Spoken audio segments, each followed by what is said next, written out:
Players. So me and my mama just watched the movie Steel Magnolias for the 100th time. That's one of our favorite movies. And while we was watching it, we was discussing the real reason why the movie was written.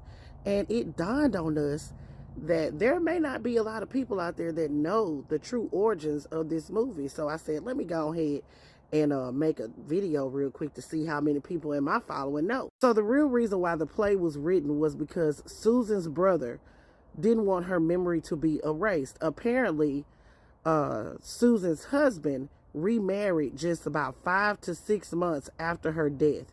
And apparently he was visiting his nephew, and his nephew called his stepmother mother.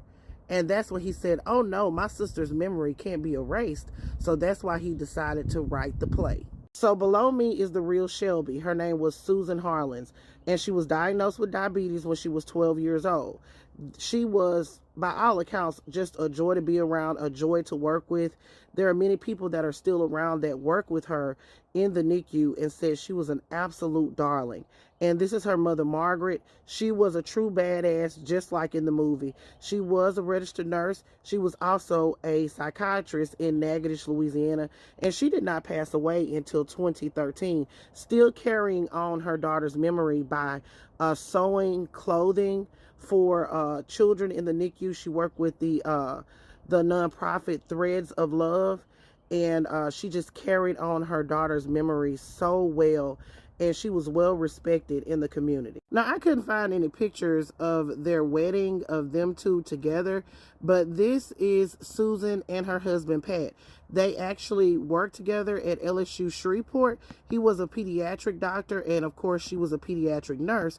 And they met and fell in love and married in 1979. Now, it was absolutely true that doctors did warn Susan, because of her diabetes, to not have any children.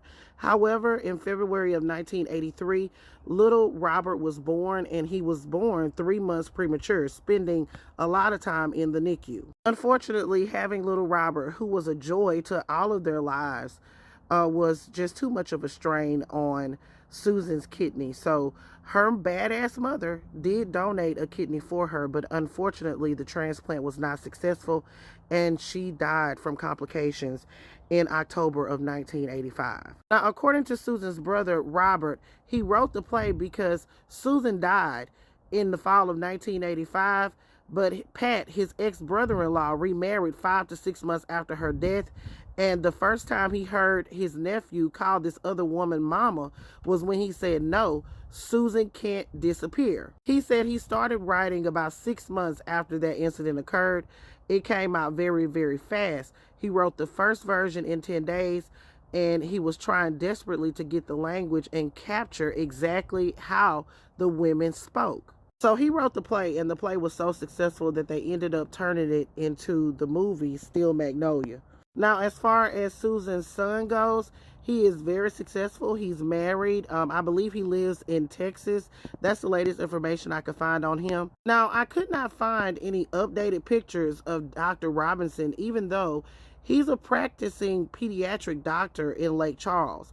There is no pictures of him on any website. So, yeah. So I've been wanting to tell that story for quite some time, but today, since me and my mom was watching the movie, I was like, let me go ahead and tell it now. My mom only came up here because she wanted some of these beef tips. All right, players, put your thoughts in the comments. It's Double D Mo for the Black Accurate News.